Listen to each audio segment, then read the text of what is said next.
What's up, friends? Welcome into Rock Chalk Sports here on ESPN Kansas City and KansasNation.com.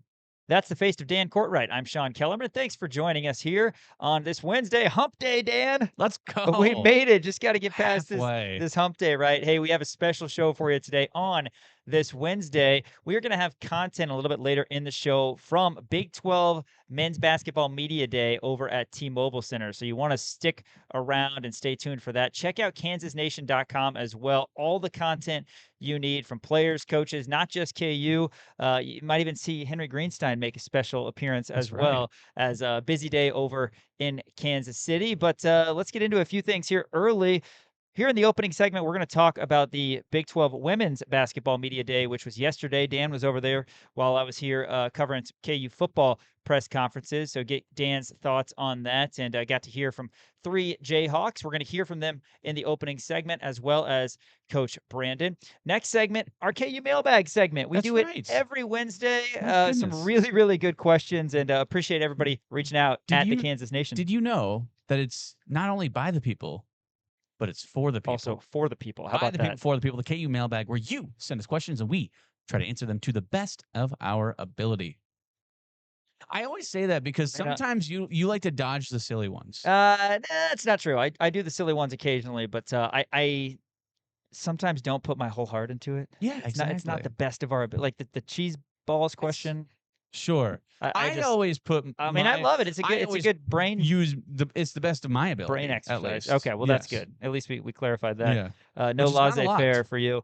And then following the KU Mailbag segment, we're going to hear from KU Volleyball coach Matt Ulmer. Big one tonight, Dan. KU gets a rematch against TCU, and then Friday, of course, is KU K-State at 8 p.m. at Allen Fieldhouse. First KU volleyball match at Allen Fieldhouse since 2013. Hopefully, we get north of 10 grand in terms of attendance on that one. So that's what we'll have here in studio for you today on this Wednesday. And then stick around, like I said, back half of the show, content from Big 12 Men's Basketball Media Day that you will not want to miss. Dan, let's talk about the Big 12 Women's Basketball Media Day yesterday. Some Jayhawks, of course, in attendance, and it's always exciting, right? Everybody gets their pictures and their hair done, and I understand there was a free, and that was just me. There was a free makeup, touch-up, hair professional. I don't know, something along those lines. Why don't you first start with that? Dive into the beauty. I was a little upset because A, they didn't have my color, and B, they took me out in handcuffs, so that was unfortunate. But no, it was actually a lot of fun. It was obviously they always do a fantastic job of putting on this event. Brett Yormark and company does a really great job. It was sponsored by New Era. They did a fantastic job as well. They had this is a point of contention for a lot of people last year. The court, the gray court with all of the 12s or the X's and the I's, right? Mm-hmm. Roman numerals, if you will. The Roman numerals, if you will. They had that out, and on the court is not nearly as harsh on the eyes, which made me feel good, right? Because as you remember, like we were up high for the Big 12 tournament, and I was like, man, how do the players even, concentrate with all this jazz going on? And but it wasn't that bad on the court as well. But like I said, it's always a great time. They had a Big 12 basketball hoop and Lethal Shooter. Do you know what Lethal Shooter is? He's a TikTok guy. Yeah. He just makes he shoots basketballs and just makes everything. It's unreal. By the way, Shattering the Illusion, I saw him miss a lot of shots. His whole gist is like, I never So everything I see on the internet isn't true. There's no way. Yeah, I know. And it's like it's like finding out Santa isn't real. You're like, oh my gosh, Lethal Shooter's missed shots before. What? Oh, we'll talk about Santa. No, we'll discuss it. You're full of it afterwards. No, I know. Enough out of you. Enough out of you. There's questions. I'm just saying nothing's proven yet. Or he could be real. He could be real or unproven. Nothing's proven or unproven. No. About Lethal Shooter as well. Oh, about Lethal Shooter as well too. I saw him miss a lot of shots, but yeah, no, it was a great time. Brandon and Samaya was there. Samaya Nichols, obviously head of the Snake.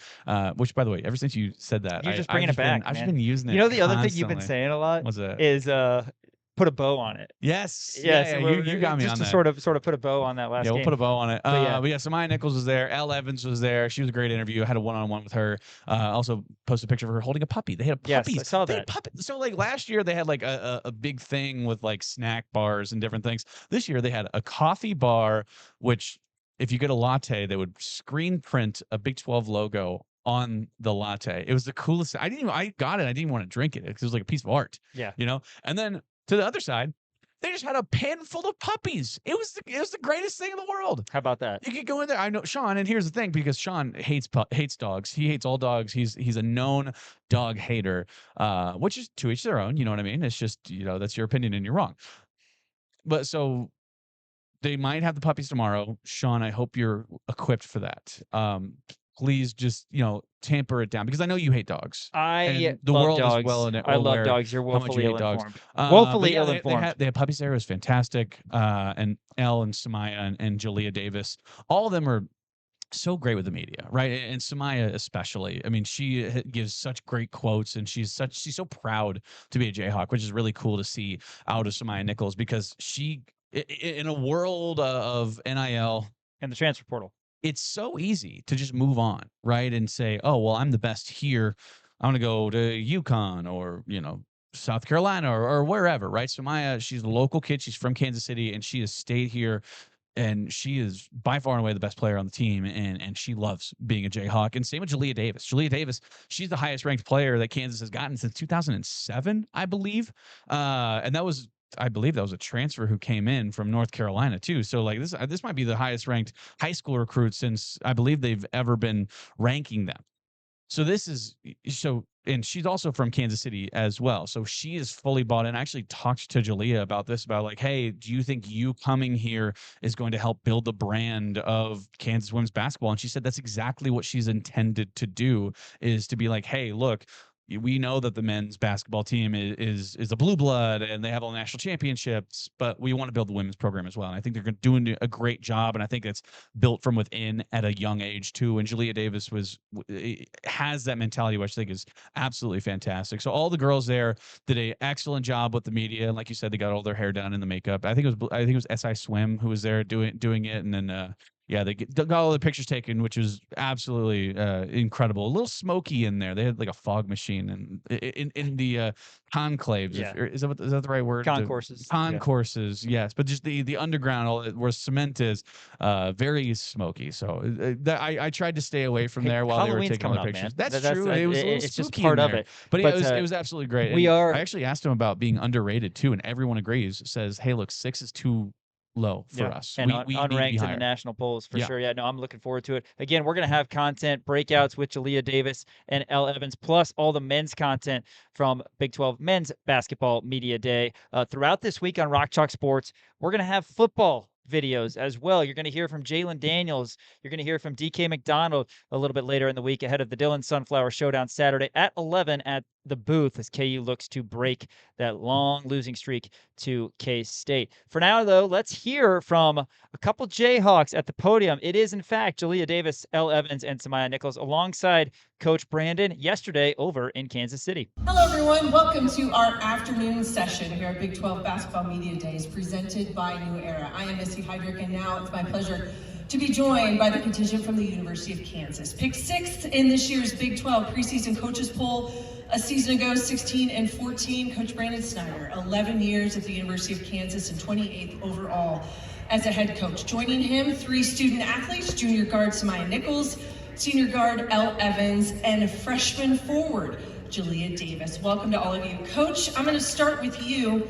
Last year, I know, a season of up and downs, adversity, injuries, all of the things that happen. You turn the page to this season with a mixture of veterans. You've got 7 returners and new faces. What has impressed you most about this team as you've prepared and really gotten into the meat of it in the fall? I think actually something that I have very little to do with, and that's how connected this group has become both on and off the floor in a really short period of time.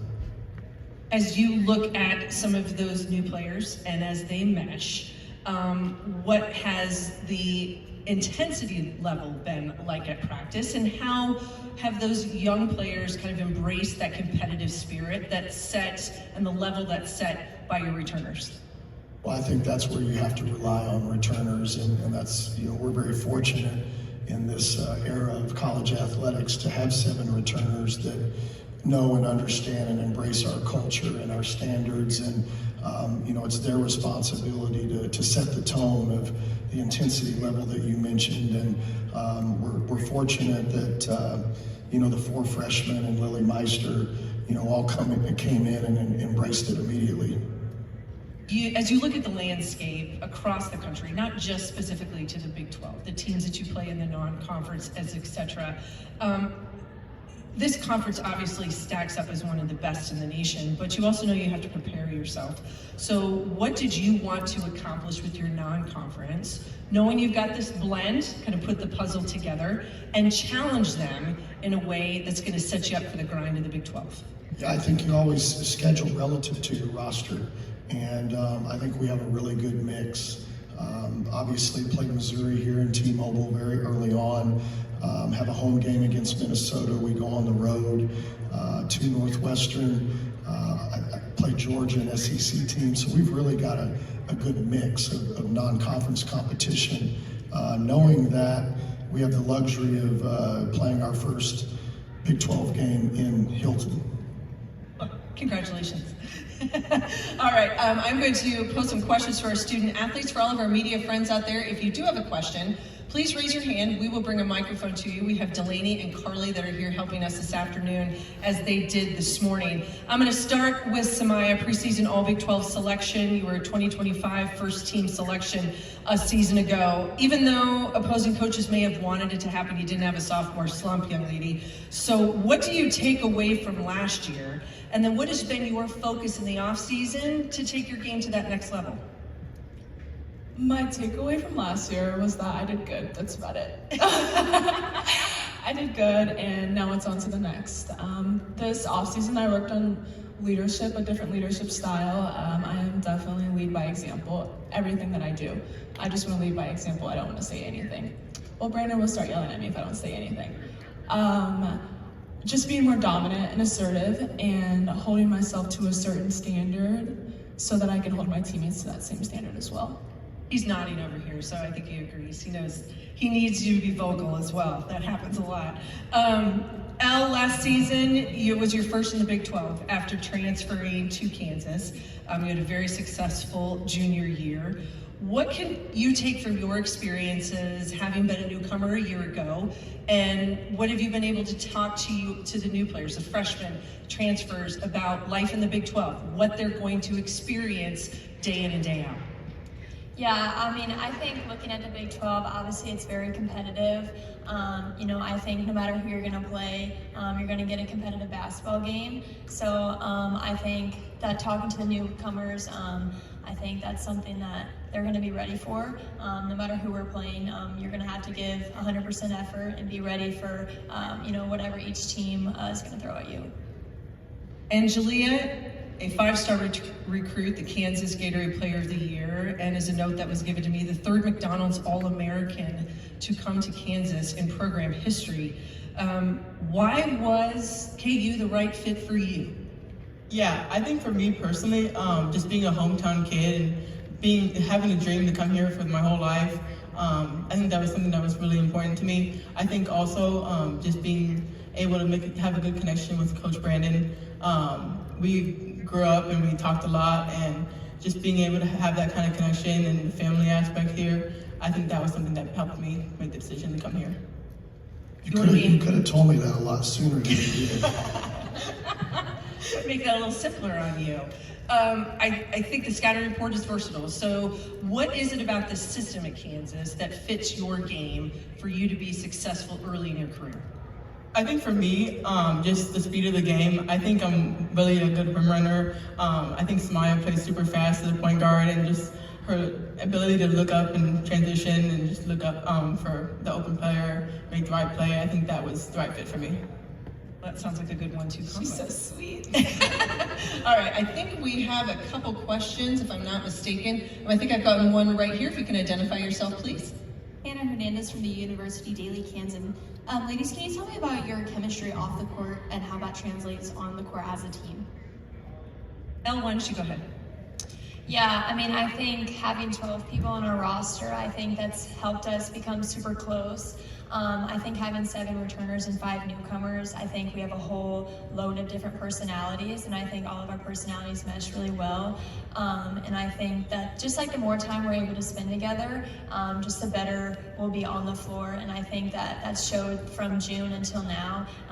You know, I can really say like we're definitely very comfortable with how each other play, and also we have each other's backs off the floor. And we've got a question right there. Go ahead. AJ Newgarner, also University Daily Kansas. Coach, what is it like recruiting, coaching the highest recruited or highest ranked recruit since ESPN started ranking women's recruits in 2007?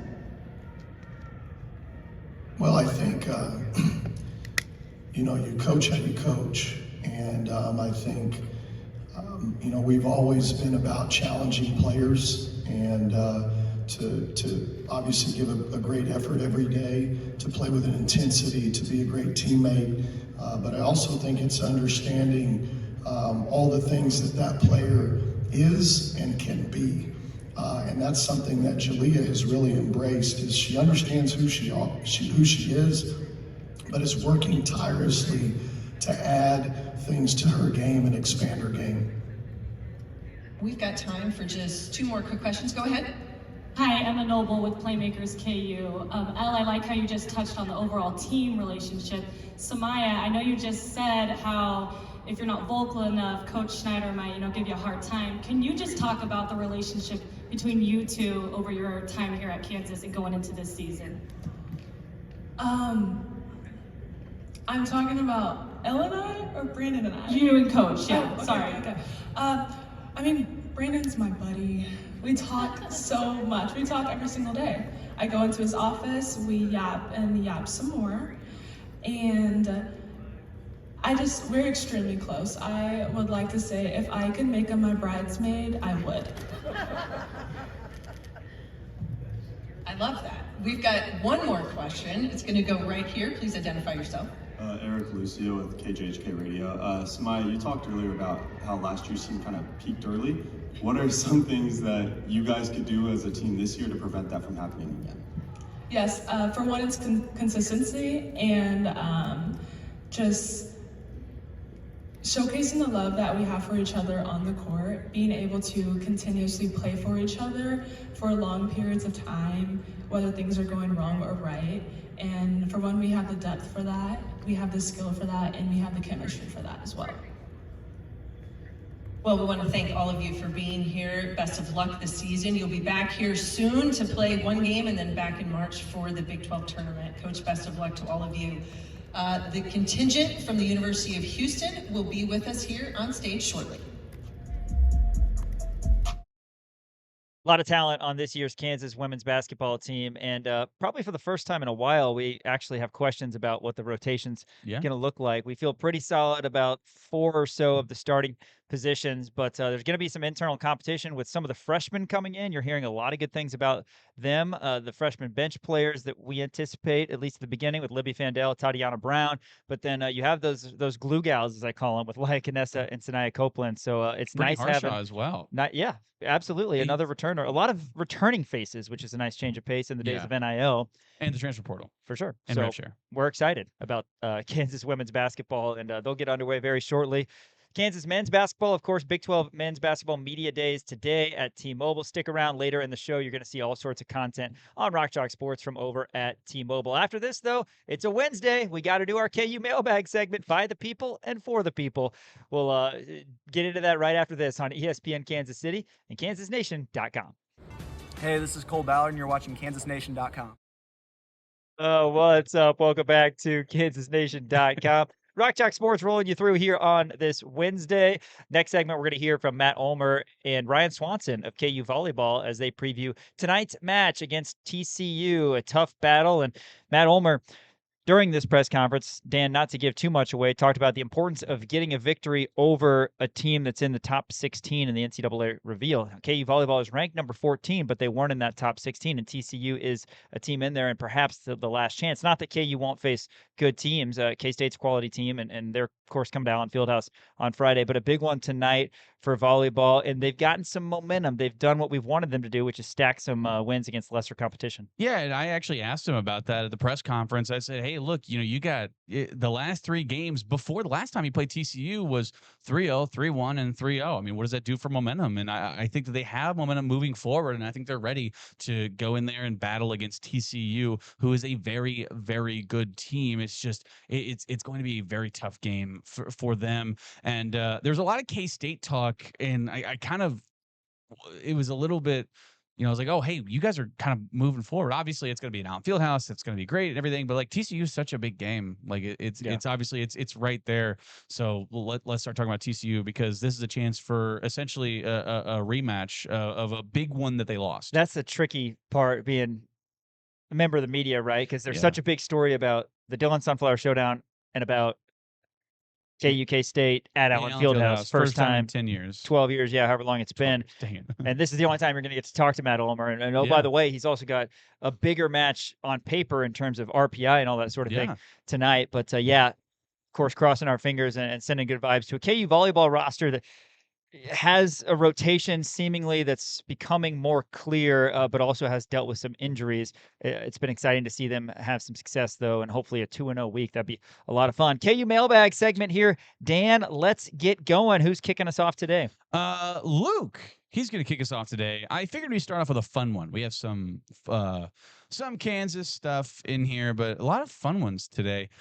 Luke says, how much money would you need to never eat salt again? He said you can order things that would normally have it, but you have to specify no salt. Wow.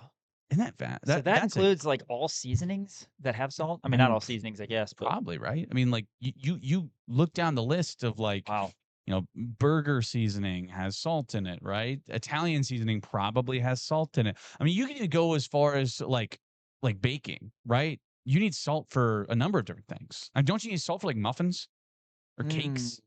Maybe not cakes.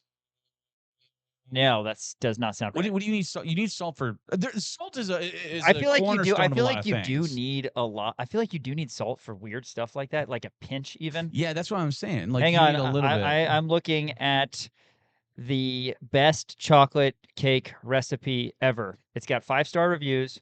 By the way, major pet peeve when you're looking at a recipe online, as I'm doing just now. Keep scrolling. Keep scrolling. I want the actual. Yep. In salt. 1929, my grandma. Don't literally. care. That's what it is. Don't care. Salt is on here. Oh, and then the ad pops up. Like, are you kidding me? Like, I'm trying to get to it, and then this ad pops up. Is there salt in it? In the ad, no. No. There is salt, and I'm trying to figure out how much to see if I'm right. Yeah, Now I can't get. And also, I can't get this ad off. Like baking is so weird to me, because if you go off your measurements by even like 1 grain of something, it could completely ruin the structural integrity of whatever you're baking. Here we go. Okay, so I had to Control F to find salt. Sure. 1 teaspoon of salt in the best ever chocolate cake. That's insane. Chocolate cake recipe according to addapinch.com. Addapinch.com. So, yeah. Anyway, back to the matter at hand. Are you sure this isn't just big? Is that like a big salt website? This would take addapinch.com, and it's just like that's like big salt propaganda. I'm on to you. Those bastards down in Hutchinson. I'm on to you. This would take a lot of money for me. I think so. I mean, not generational wealth by any stretch. So I am a quarter Mexican, as you know. I thought you were 215s. No, I'm a quarter. Okay. 25%. Dos cinco percento. No, 25. Not even close. So I know how to properly season my food.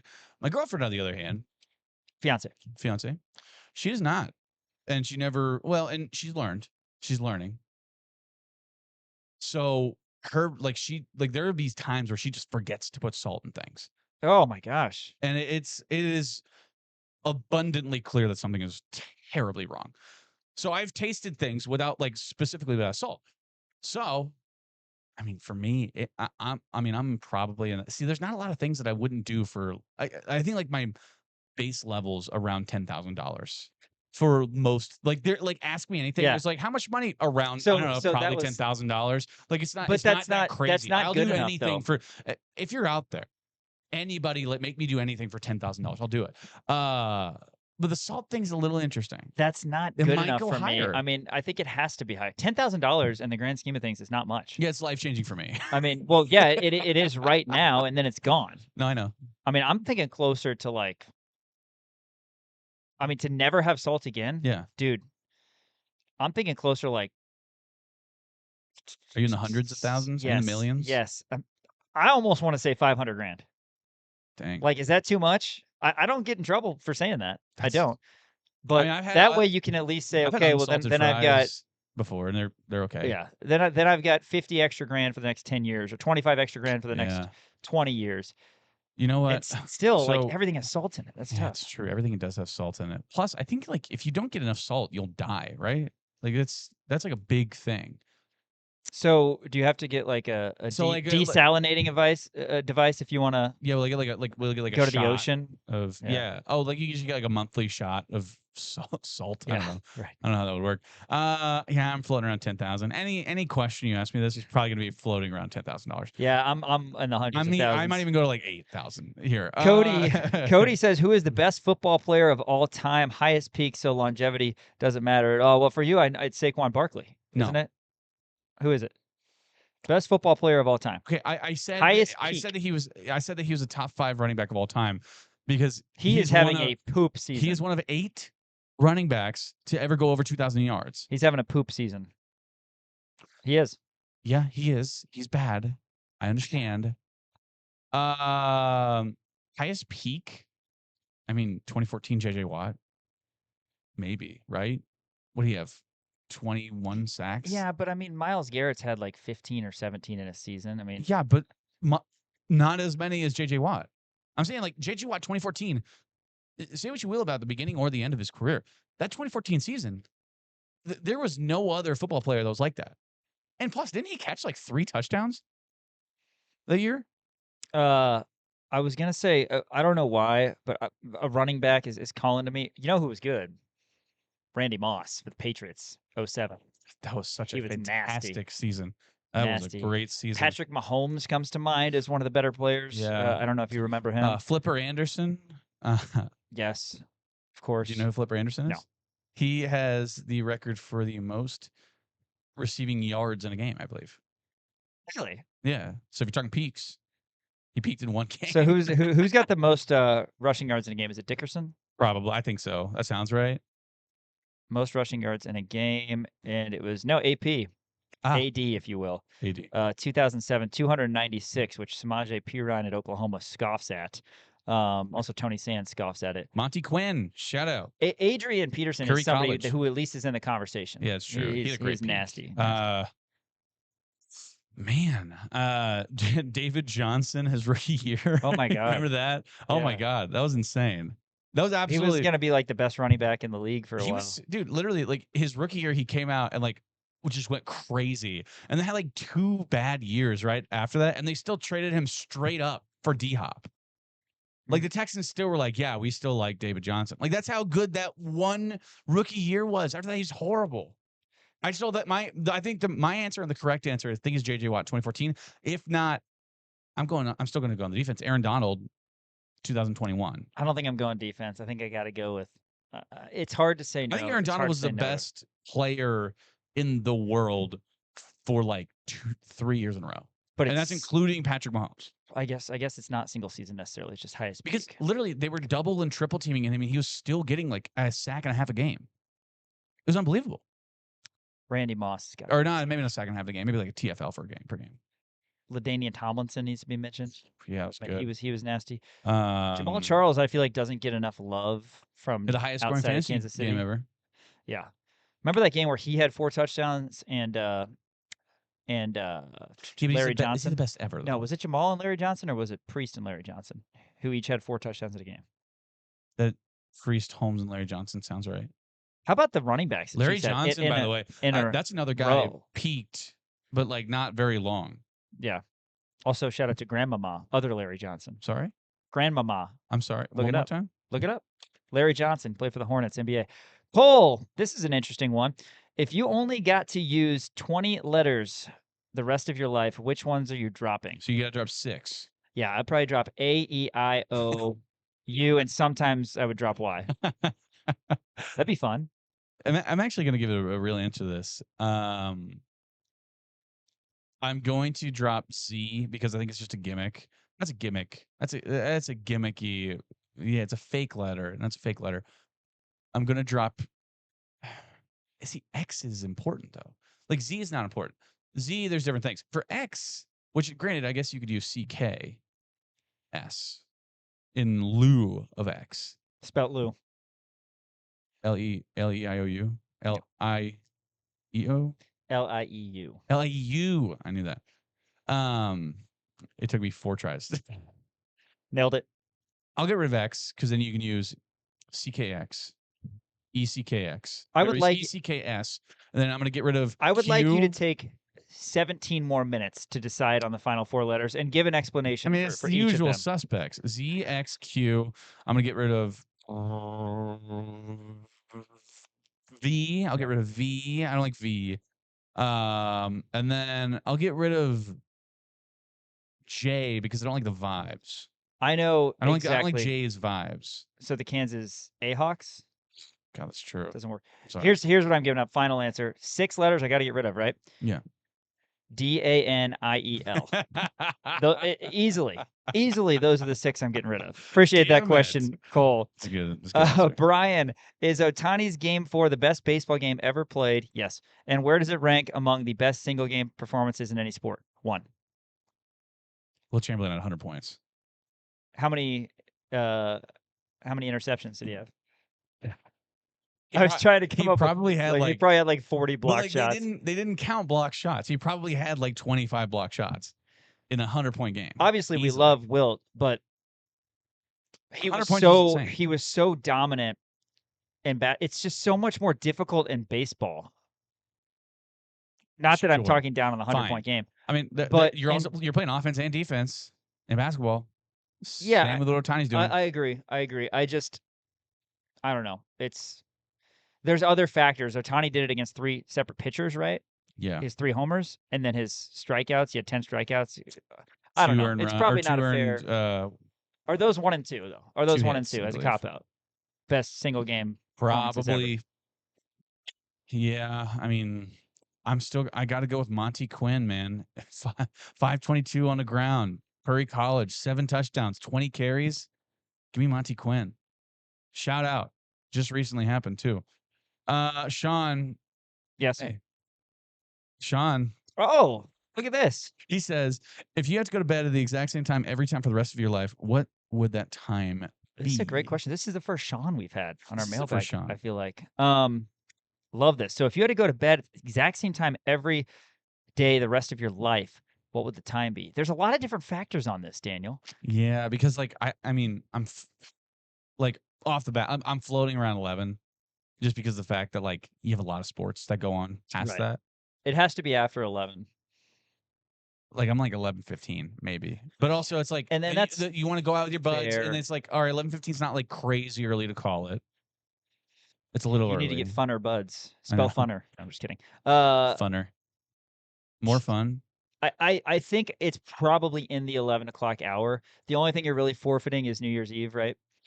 Oh, that's true. Yeah. But that's one day. I mean, you don't want to have to stay up until. See, okay, so here, let's think. So if you go to sleep at 11 o'clock every night, you get 8 hours of sleep. You're waking up at 7 a.m. I can push that. Yeah. So I can go midnight and I wake up at 8 a.m. every day. That's 8 hours of sleep. That's fine. Right. I can go midnight. So midnight every day. I'll go midnight. Yeah. Yeah, that's fine. I'm fine with that. Okay. But also, it's like Sean wants to flip the question. You have to wake up at the exact same time every day. Interesting, right? Because what if you have an early flight? I know. That sucks. Just don't book an early flight, I guess. Yeah, I mean, there's ways around it. Yeah, I suppose. But you can't sleep in. I know. I do like. I am a big sleeper inner. Mm-hmm. So no, that's the correct phrase. Sure. Okay. Thanks. We'll check with Henry Greenstein on that. Yeah. I mean, I don't know. I'm thinking like I do like my morning sometimes, like 7. Like I get used to that. 7:30. I was gonna say later. I was gonna say like 8:45. Sure. Because yeah, but I like my mornings. Like I do like to wake up and smell that crisp, like the dew in the air, and take the dogs out for a walk. Yes, it's nice. The morning it's dew, nice. if you will. It's nice. That's a good question. Adam, he wants to know, if not now for the K-State streak to end, then when? 2026. Now. It will be now. If not now, then next year. And if not next year, then the year after that. How about that? Fill in the blank, Adam says. Darren Peterson will lead the Jayhawks in scoring in blank games. He says out of 30. I'm going to go ahead and respectfully change that to 40. Sure. Which would mean KU's playing in the championship game in the Big 12 tournament and the NCAA tournament. Out of 40, Darren Peterson will lead the Jayhawks in scoring how many games? Love this question. 40. That's such a solid question that I can't believe we haven't speculated that is a great about. Question. I mean, because he's the head of the snake. I just came up with that. You did, yeah. Once you answer this question, we'll sort of put a bow on it. I think Darren Peterson, I think that he leads Kansas in scoring. This might be crazy. I mean, I'm going to go 32 of the 40 games. I'm going to say 26. Okay. That's the number that Little came low. to me. Yeah, that's you're fine. going to get some Badunga games. Yeah. You're going to get some other games. Some of those. I feel like Melvin Council's going to have one or two in there. Yeah. Maybe Trey White. Jaden Dawson will go off a couple days, Yeah. and Rosario will be in there. I think 26 is the right number. 32. I mean, that's good. I would love that. Yeah. How many games did Andrew Wiggins lead Kansas in scoring while he was there? Do you know the answer to this? I don't. Well, I mean, was it a lot? Probably was the majority. I would say, right? I would say yes, but I wouldn't say. I mean, there was a few like. Was Wayne Selden on those teams? Yeah, Wayne Selden was in that same class actually, along with Frank Mason. Yeah, but Selden didn't play a lot that year. Correct. Right. Yeah. I'm gonna say, if I had to guess, and we'll look this up, KU played 34 or 35 games that year. I'm gonna say Wiggins led KU in scoring 18. Really? Yeah. Hello. I'll look it up. Okay, look it up. While you're looking that up, I'm gonna answer this question. Outside of KU, which Big 12 team are you most intrigued to watch this season? In parentheses, don't pick the same team. LOL. Who are you most excited to? I'll let you start us off. No, I don't want to. I don't want to take yours. Man, is it bad of me to say Houston? I'm going Houston. Damn it. No, I'm kidding. I'm kidding. It's tough because it's like, who are you excited to see? Well, I don't want any of these teams to be good. I know. It's like I do, but I don't. I'm interested. I'm not excited. Excited is not the right word. I'm interested to see what PJ Haggerty You're a can do K-State at lover. K-State. I know. No, I'm not a K-State lover. I'm saying I'm interested. I'm not excited. Love the Cats. I'm interested. He's twisting my words, and I would like to be. I would like that to be stricken from the record. Who else? I mean, there's a lot of really excited. Like, I am excited. I think I'm excited to see AJ DeMont play. Just because I think it's going to be a lot of fun. Him and Rob White and Richie Saunders, like that will probably got to be BYU, that right? will be a lot of fun. Iowa State, it's exciting to see, but you know what you're going to get, and it's kind of same with Houston. They're going to be really good, but you're familiar with the players. So I like Kevin Young as a coach, by the way. I think he's a fantastic former Jayhawk, right? Kevin Young, shout out the custodian. Different Kevin Young, different KY. Yeah, I mean the right answer is probably BYU. I think. Who's to say? Yeah, because Houston, they like to get ugly. They like to ugly up games. So that's why maybe Houston is not the right answer. I think BYU is the right answer. So you have to pick a different one than BYU. Per Adam's request. Arizona State. We're going to Arizona State. And I'm looking at Wiggins. I'm looking at Wiggins. Insane. I'm looking at Wiggins' game log. That's not true. That's not your I think answer. I'm going to be way low on Wiggins' game log. Horrible. I mean, he had 22 at 30. Obviously, had the 41, a bunch of 19s, 27, 29, 26. Yeah, I think 18 is going to be low, but I can't find a quick way to I bet you he's up there. One or two more. What do we got? Air 4 Ron wants to know which coach has the most wins versus KSU and how many wins. This is a trivia question, and I think I know the answer to it. Let's hear it. I believe it's Forrest Fogg Allen. Okay. It's got to be because of longevity, right? How many? You could potentially say maybe Ted Owens. I thought he's talking football. Oh. Yeah. Football. Basketball is probably Bill Self, right? 41. That's how many he's got against K-State. Yeah, but that's true. Fogg was here for played 30-something Yeah, years. it was like 39. I thought it was here for 40 years. Yeah. 40 Most plus. wins versus KSU and how many wins? I'm going to go with Don Fambro. Mhm. Maybe. God, I mean, it's hard because like KU hasn't had a lot of football coaches who stuck around for long enough to have that extended of a streak. So it's probably somebody in the 70s when K-State was horrible. It's got to be Don Fambro, right? He didn't coach as many games as you'd think. Was he here for 11 years? Not quite. Really? Looks like looks like only 8. Also 8 for Glenn Mason. I don't know how he did. Wow. Air for Ron, hit us up. Let us know the answer to that. Yeah, let us know the answer. What's the most Aaron? He's the most overrated and underrated. He's making fun of me right now because I love the fall. He said, "What's the most overrated and underrated things about the fall?" Sean, do you have anything overrated about the fall? I have some underrated things. Man, anything overrated? Yeah. I don't want to say soup because I like soup. You like soup? I'm definitely gonna say what's wrong with soup? A hot roast. Absolutely. People like having that in the fall. Roast overrated. Give me a cheeseburger. I ate a roast on Sunday, actually, and it was quite delicious. Sean's just a hater. He hates dogs. He hates roasts. He hates pasta. It's speculative. It's a lot of things. What about you? What's the most underrated? The most underrated thing is that all the bugs go away. There's a lot of things to love about the fall. Football, basketball starting, foliage, flannels, soup, roasts. One thing nobody ever talks about. Bugs. That's true. Go away. Yeah. That's my favorite thing. I'm not a roast guy. Spiders hang around for a little bit. Yes. That sucks. But like mosquitoes and flies and everything, like all the other bugs. You know why spiders hang around for a bit? I don't know. They're seasonal. Decorative.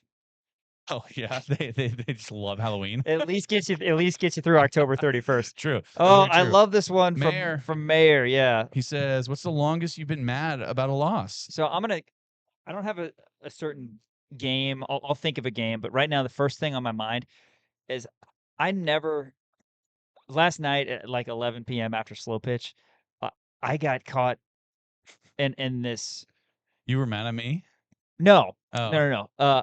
I got caught in this circle of Udoka Azubuike highlights. Ah. He dunked everything. Like you forget great, it. yeah. He dunked everything.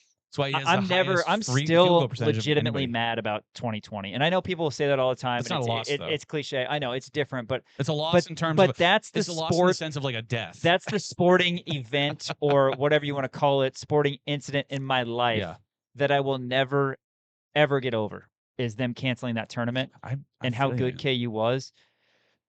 I don't know. I mean, you think back. The NCAA tournament is so fickle. Like the most painful losses have been in the NCAA tournament, right? Yeah. But they're so fickle that it's one game. So that's tough. Maybe the Royals in 2014, but then they won it next year. What's yours? I'm thinking Oregon, 2017. Is that what it was? Yeah, but they whooped us. Yeah, but it just pissed me off. It was in Kansas City. We couldn't hit anything. Yeah, I was really mad about that game. I remember that I was in Colorado. I was on a ski trip with my ex-girlfriend. And Dan? And then I went to bed very angry. Villanova killed us. You know what? I mean, if we're being honest, I have a Chiefs one, I guess. Chiefs losing on Christmas Day a couple years ago. That sucked. Yeah, it's regular season, though. Chiefs Patriots, the first AFC Championship game. That one hurt a lot. I mean, basketball-wise, like, last year, DeJuan Harris missing those free throws to go up 6. There's painful ones. With 9 seconds left. But again, I can talk myself into. I was mad. I was mad about that for sure. weeks, for sure. months. And I think retroactively, I'm able to look back on that and just say, hey, turns out we weren't that good. No, I know. But I agree. That's hard to get over. The national runner-up in our house. Yeah, Syracuse was painful in 2003. Ooh, I got one. Huh. UNLV last year. That one sucked. But don't you think it's got to be postseason loss? That's true. But that one sort of set the precedent of like, oh no, Like, this is going to be bad. The season, God, we it all wasn't had it these wasn't high a great omen. We got to get expectations. past We that. just beat Lindenwood by K-State 45. K-State whatever. has left some potential wins on the table this year, so hopefully that happens again. One more, by the way. Aaron's he asked, "What's the earliest you've ever tailgated for a game?"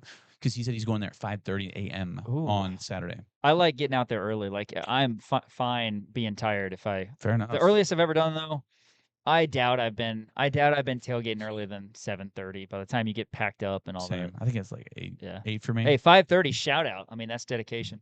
Yeah. After this, we're going to hear from KU volleyball coach Matt Ulmer and hitter Rhian Swanson ahead of the big match tonight against TCU. You're watching Rock Shock Sports on KansasNation.com and listening to ESPN Kansas City. Big couple days coming up for KU volleyball. TCU tonight at Horsch, and then the Dillon Sunflower Showdown at Allen Fieldhouse Friday night. Let's hear from head coach Matt Ulmer and hitter Rhian Swanson. We'll fire away. Henry, you want to start? Yeah, Matt, I'm just wondering, in a time where you increasingly get to play the same team twice, less and less, how valuable is the opportunity to get a rematch against TCU? Well, we can watch film of when we played them, and you can see what we were trying to do and kind of how it went. So I think that's nice. I mean, really for us, it's about growth, So I think when you're playing somebody like this, almost back to back, if it's only been a couple weeks, you can see if we're able to learn from it. And I thought for us, again, right after that match, I thought we learned a lot even going into the next match against Baylor. I thought what TCU did really well against us is they were just very aggressive in everything that they did. They served tough. They were attacking, very aggressively. We seem to not like it. We seem to be on our heels, and so this is going to be a great opportunity for us to see if we can come back and put up the fight we need to. Having a weekend where you only had one match, I guess for either of you, what can that do from a recuperation standpoint that you had less burden on you last weekend? Yeah, you tell me. I thought it was awesome. I mean, I definitely think we need some breaks throughout the season. It's a long season, but it was nice. He gave us the extra day off this weekend too, so props to him. We'll see if I regret that. I don't know. In a relative sense, are these 3-set matches breaks, so to speak, not going into them obviously, but instead of having to do the full 5-set grind and do what you guys have done so many times before this year, is that helping too with sort of that? I mean, yeah, we don't want to ever call a game easy, but yeah, it's definitely easier than playing 2 hours compared to maybe 90 minutes. Right. I think for us, the beginning of our season was really congested, right? We had so many matches in a short period of time. A lot of them were 5-setters, a lot of them really just tough physical matches. And I think just emotionally, we were really exhausted after our non-conference. So for us, which again, this is new to me to have, weeks with one match, and I've never had that in my career.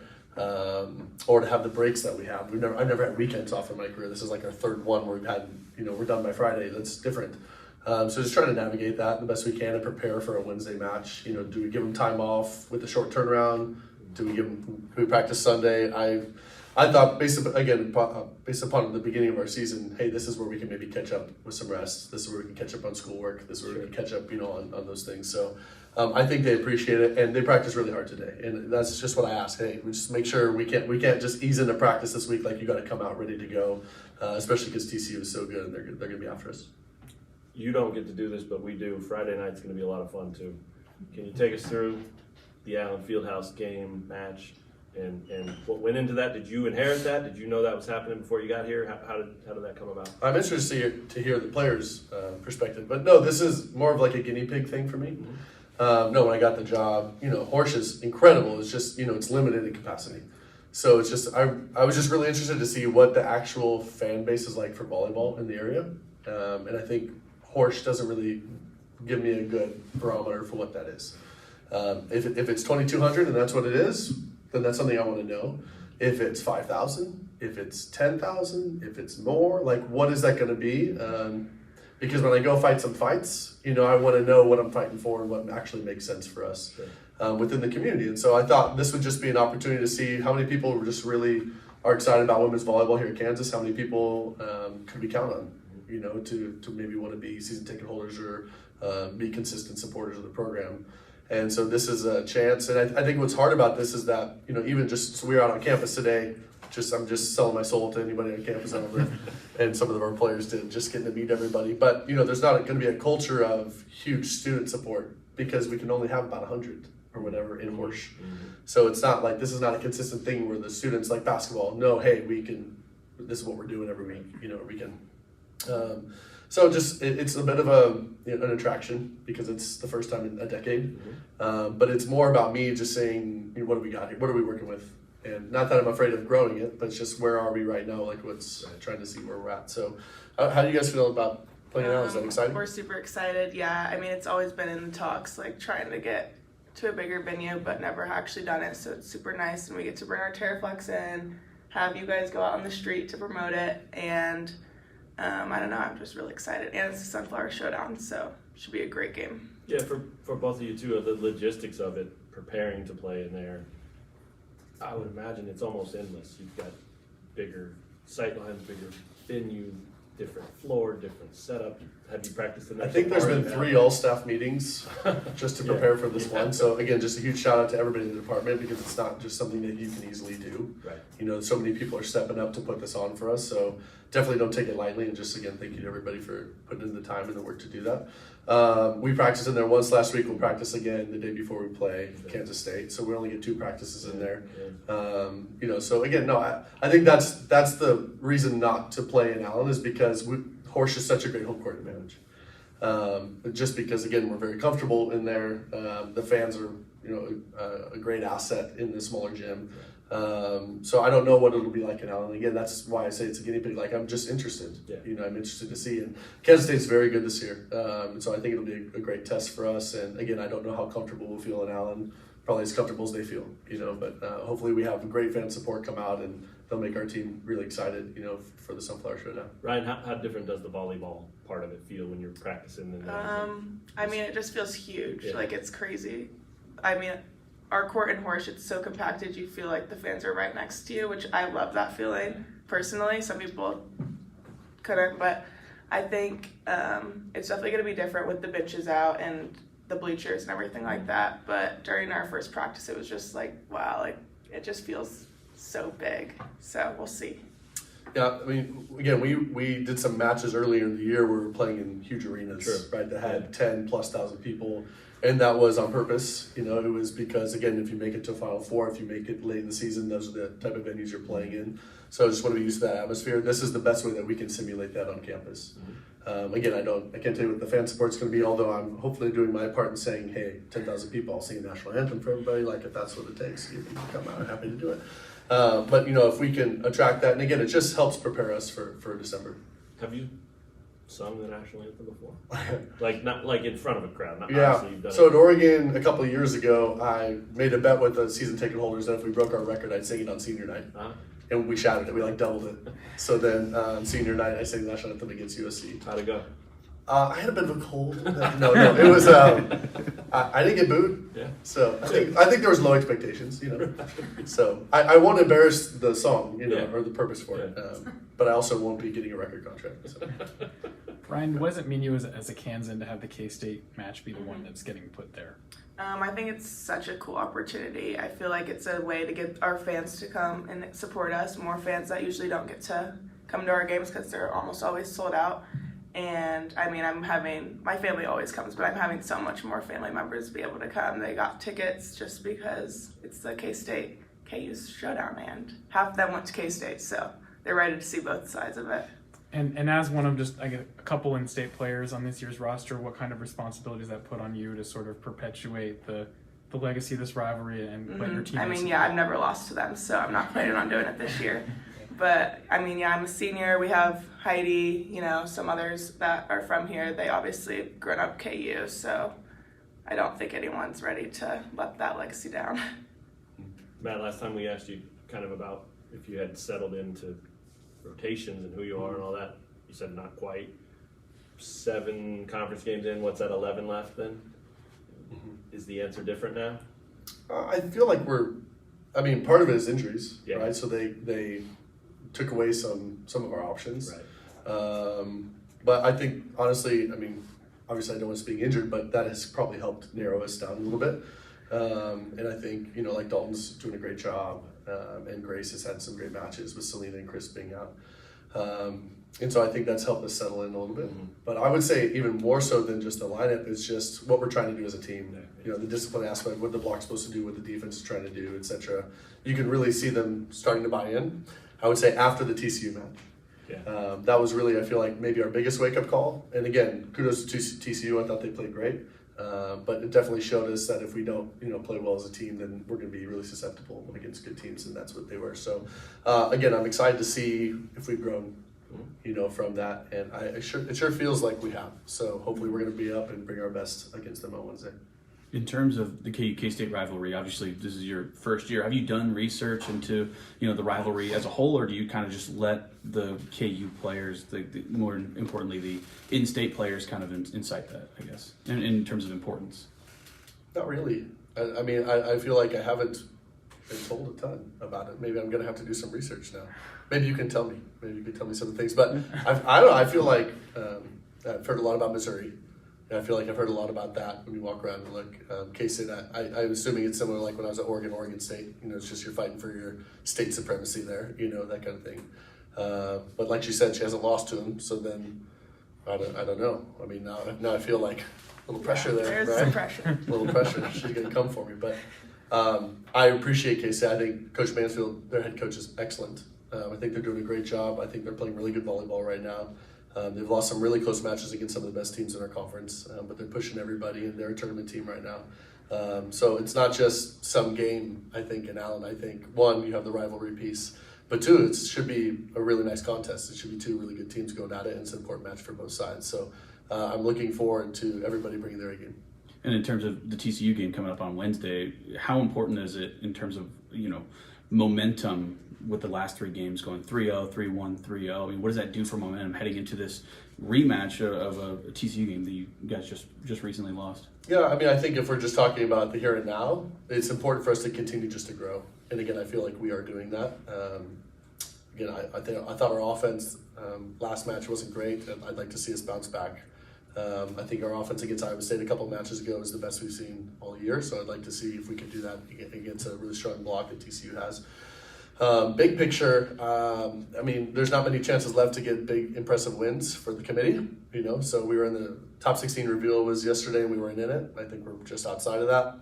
You need a win against that field, and right now we don't have one, and TCU's in that. So on our schedule right now, that's the only team we play left, so if we're trying to put our best foot forward, then it becomes a really important match from that perspective. Anything else? That's KU head volleyball coach Matt Ulmer and hitter Rhian Swanson in advance of two big games this week. Stick around after this on Rock Chalk Sports. We're going to have all sorts of coverage from Big 12 men's basketball media days, and also keep up on kansasnation.com and find us on all our socials. That's coming up after this. ESPN Kansas City and kansasnation.com.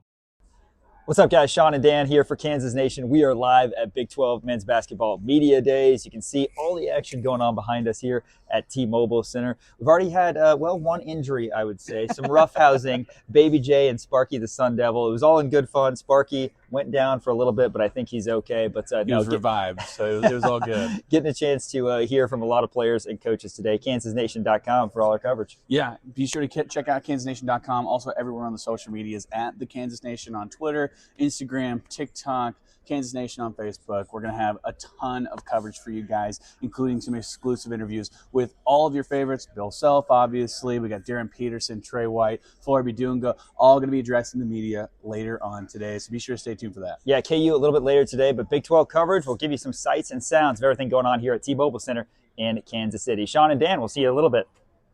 What's up, guys? Back live at Big 12 Men's Basketball Media Day. Sean and Dan here, joined by KU big man Florby Dunga. Florby, how's it been so far? And just talk about the excitement for the season. Oh, man, so far so good. Been improving. Just thinking about the seasons coming up, and then can't wait to face everything. Got a lot to ask you about, but we got to start with Coach Roberts. We just had a chance to talk to him, and of course, you had a year learning from Coach, and entertaining guy, right? Any good stories about Coach Rob from last year? Man, there's so many, but I would say one of my favorite was, last year when we faced Duke. Coach Rob gave us like one of the best speech ever. Like that really make me want to fight somebody. Like for real, that was that guy was really fired up. But he's a great guy. I love Coach Rob.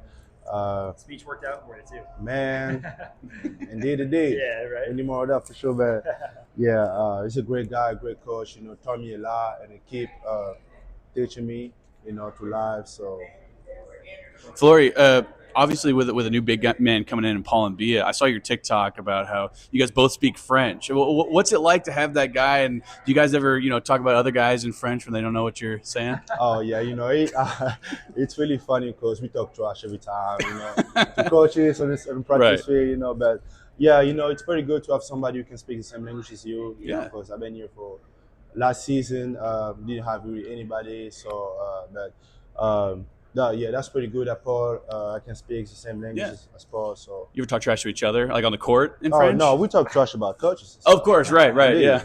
Yeah, indeed. that makes sense. Flory, obviously, last year you got some play and you really started to develop under Bill Self, but now, this is your year, right? You're going to be, the starting big man. Just how has your preparation kind of changed in terms of stepping into a leadership role?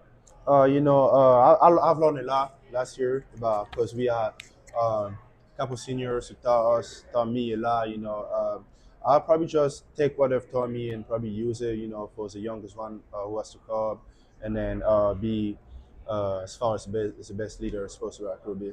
Well, a lot of new guys, right? Tell us about some of those new guys. Guards, bigs. You mentioned Paul. Obviously, you guys have something in common there, but a lot of excitement about some of the new pieces. 100%. Paul, I'll probably say speak it up pretty quick. Obviously, he played in Europe, kind of different rule, but so far it's getting really better at a great pace. I have Trey White with me here, been in a couple schools, but still he has. He's probably he's probably like the one who's like the leader on the team. I would say, just like experience. He likes to compete. Really, we have a guy, Melvin Council. He's, as you guys say, he's a dog. Play at a great pace, get down the floor. Make some play for his team and stuff. So that's like one of the big factor, a big piece. Obviously, we have Darren. You guys probably know much about him already. So we have a guy, Jaden Council. Dawson, yeah. Jason, pretty good shooter. Can't wait to see what we really look like this year. What have you noticed in practice that's tangibly different from last year, just from the personnel you guys have? So many different guys, and this team seems to have a lot of athleticism and length. 100%. About athleticism, we have a lot of pieces again. Samis, Cole, BT, Bryson Tyler. Couple good pieces about athleticism. Trey, Melvin, DP, me as well, Paul. We just can't wait to show people why we can put on the floor and stuff. Speaking of that, you guys open up 19th in the preseason polls. Preseason polls, we know they don't matter, right? Because you guys know better than anybody that you guys got some dogs on your team. Just tell the people why you think that you guys are underrated in a sense and why you guys should be thought of as at the top of the Big 12. As you say, I would say like those rankings don't really matter, we just have to prove because we know what we are and we just have to prove it. And then, so far we just have been focusing on, the season. Again, we say we really can't wait to show people what we made of here for. So that was like one of our focus, like that's like some things on the mind for like to focus on. Obviously, looking at the goals, right? You're thinking national championship, obviously Big 12 championship first. Personally, do you have any goals that you've kind of set for yourself for this season? Probably be the best version of probably be a better version of myself. I would say, obviously, we have a lot of title, all American and stuff, Big 12, there was a league, all that, I think it's some goal that I would like to reach, and then I know I still have to put up a fight, and then I would go for it. Flory, last thing for you, just talk about the motivation. Obviously, the last year didn't go as you guys hoped. Now it's a new slate. You got so many different guys. From an individual standpoint or a team standpoint, how motivated is this team? Obviously, I'll say for me, pretty good pieces who think it's the same as well. When they sign up to Kansas, they sign up for everything, rivalry and everything. They're part of Kansas, and then I think they pretty much understand it. So again, just can't wait. That's Flory Badunga joining us here. Flory, really appreciate your time. Good luck this season. Thank you. All right, thanks for watching KansasNation.com. More coming up. Big 12 Men's Basketball Media Days continue after this. Thanks for listening on ESPN Kansas City and watching KansasNation.com. What's up, guys? Sean here for Kansas Nation, being joined by legendary former KU assistant coach Norm Roberts. Coach Rob, so great to see you. How's retirement going? Just kind of catch us up on everything. It's been good. It's one day at a time, slow motion. My wife hasn't kicked me out of the house yet. There you go. But it's been a lot of fun. But I've still been able to get back and watch the Jayhawks practice and really excited about the season. You've been able to golf at all in your retirement time? I have, Yeah. but I wasn't getting any better. But I did finally take some lessons, so I'm slowly. There you go. There you go. That's fantastic. Kids doing well? Everything going well? Yeah, my boys are all doing good. One's living in Denver. Another one works for Boise State. So they're doing really That's well. great. Well, that's great to hear. Yeah, I mean, just talk about the excitement of basketball season. Got to be strange for you, right? Having a little bit of a weird crisp in the air, but not worried about practice and strategizing and all that. But exciting times here. Yeah, I would tell you I miss it. I miss it because, you miss the camaraderie with the coaches. You miss being on the court with the players. But I've been able to get over to a couple of practices. Really excited about the team. Tell us about the team, right? We're so excited. It's a lot of turnover, of course, but a lot of good pieces coming in. Well, I would tell you this. Darren Peterson is what they say he is. Yeah. He's going to be terrific, and he can score at all three levels. He makes other people on the floor better. I think people are really going to be excited at how well he defends on and off the ball. They're going to be a much more athletic team. They're going to be able to get up and down. They're going to be able to score off of their defense, kind of the Bill Self way, the way it's always been. And I know Coach is really excited about it. You returned Marco and Jamari, but talk to me about Flory, a guy you worked with last year. We saw sparks of him. I mean, we know what his ceiling is. Tell me about the jump that you anticipate from Flory. He's gotten a lot better. He's gotten more aggressive. He's looking more to score the ball. He's going to be able to attack off the elbows as well as on the block. And he has that great athleticism. So I think he's going to have a huge year, and they need him to. Yeah, looking forward to it. Should be a lot of fun. Assistant coach Norm Roberts, a legendary member of the sidelines for KU basketball for quite some time, still around the program. Coach, wish you the best of luck in retirement. Come by and see us. We miss seeing you around already. Thanks a lot. All Appreciate right. it. See you guys. Kansas Nation. Hey guys, back at Big 12 Men's Basketball Media Days alongside BYU star Rob Wright. Rob, appreciate you joining us, man. Talk about your excitement for your second season of college basketball. I'm just super excited. New school, so I'm just expecting exciting things. Having a new coach, KY. I just feel like we're going to be an exciting team. The new school, same conference. Talk about playing in the Big 12 and the difficulty of that. The Big 12 is tough. It's like one possession games every game. Every school is hard nosed, and we all about business. So just coming locked in and just having to be locked in each game. Having a guy like AJ come onto the squad, I mean, tell me what you're seeing out of him so far. I'm just seeing how good he really is. He's talented, but he's also a hard worker, so just getting to see that. And Richie Saunders, I mean, he's been at BYU for quite a while. Talk about the leadership that he brings to the Cougars. He's our captain, so, I mean, he's just leading guys on, bringing guys on. Even a guy like AJ is just teaching them how difficult the season will get. Conference play is a lot different, so just keeping guys ready, I would say. You mentioned Kevin Young, a guy with NBA background. I imagine that was part of the allure of going over to BYU. Just kind of talk about that and how that can help your game for when you go to the NBA. Really just him already being it and seeing players like myself. I just felt like it would be a perfect fit just with the way that BYU is trying to play and then just the environment that he's building, the culture he's building. I thought it would be a good fit. You guys are playing Kansas only once this year. We're from Kansas, so we're a little bit biased. But talk about the excitement of playing in Allen Fieldhouse. Such a big-time matchup. You got DP, AJ, you, Richie Saunders, a lot of all-star talent in that game.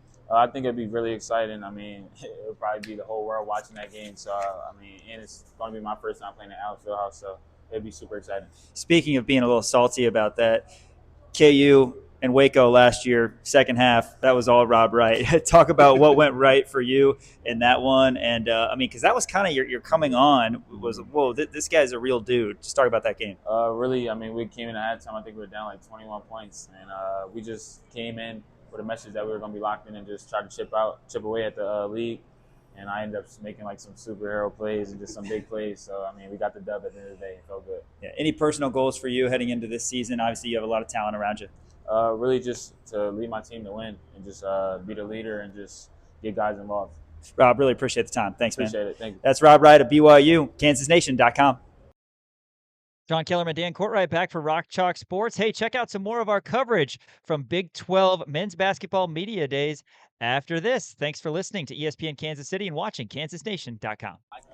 Hey guys, back here at Big 12 Men's Basketball Media Days. Sean here alongside CBS analyst Clark Kellogg. Clark, thanks for joining us. This your first time at Big 12 Media Days? Yeah, it is, Sean. Glad to be here. Yeah, I was asked by CBS to make a trip out to Kansas City, and I'm always open to engaging with coaches and players and other media members, and get to see a lot of folks that I know and don't often get a chance to see during the season. So it's been a great morning and afternoon for me so far. I've enjoyed it. Absolutely. Well, hey, people hear your voice, they see your face, they think of the NCAA tournament. You've been with CBS since '97. Yeah. Is that correct? Yeah, Just full talk time. about Yeah. the tournament. Do you still get kind of the childlike excitement every time the tournament comes around? What's that experience? The game of basketball has been part of my life in a significant way since I was 8 or 9 years old. Had a chance to play at every level. Was a good player when I played, and then transitioned to broadcasting when I couldn't play in the NBA anymore back in 1987. And have had a love affair with the game that spans over 50 years. And so I'm extremely grateful, and I'm always excited and enthused about the role that I've been given in the game as an analyst, because every year is different. Every season is different. And the anticipation and excitement is the same for me. Yeah. Because I'm a hoops junkie. I love everything about the game. I love the ecosystem of its people and all of the dynamics.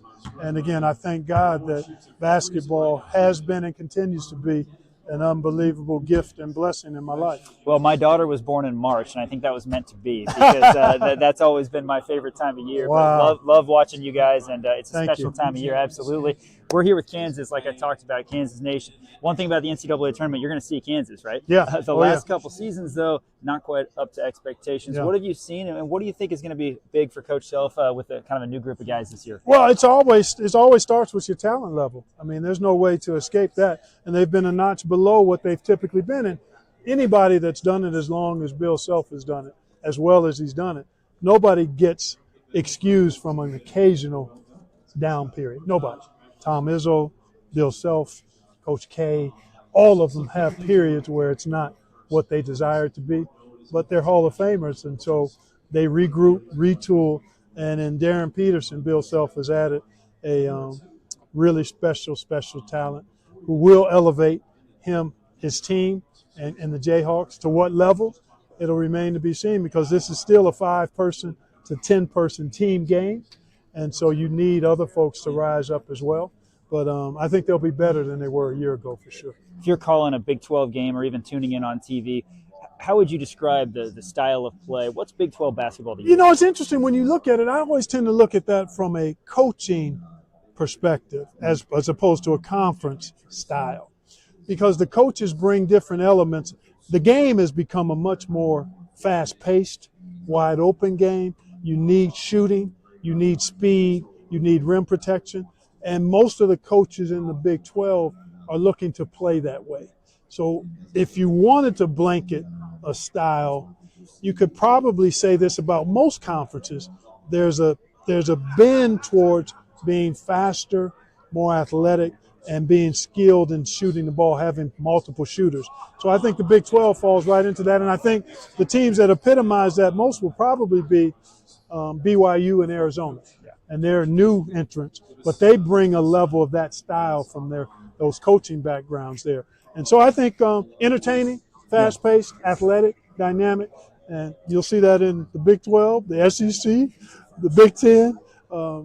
So I think it's more coaching style than actual conference style. What are you most excited about for this next season of college basketball? I'm always excited to see how the neon newbies perform. Yeah. Those first-year guys that come in with tons of hype and credentials. Love to see how they – and I always enjoy seeing which of the non-power conference teams are going to be capable of getting to the tournament and maybe winning a game or two. That excites me the most as we get ready to start the season. Overheard you talking about barbecue. That's near and dear to our hearts. Oh yeah. Tell us about Clark Kellogg's barbecue plate. What's got to be on there? On the plate, we got some type of ribs, beef or pork. I'm fine with that.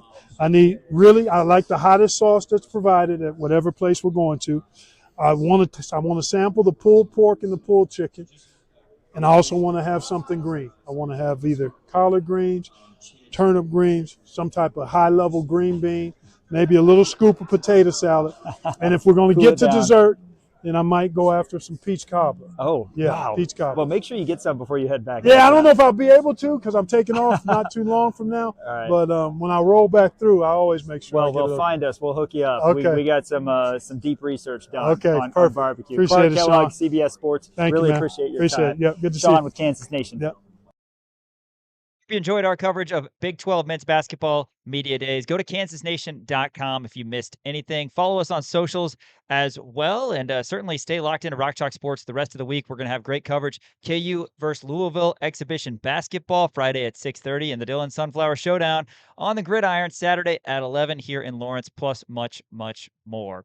Thanks for listening on ESPN Kansas City and watching kansasnation.com.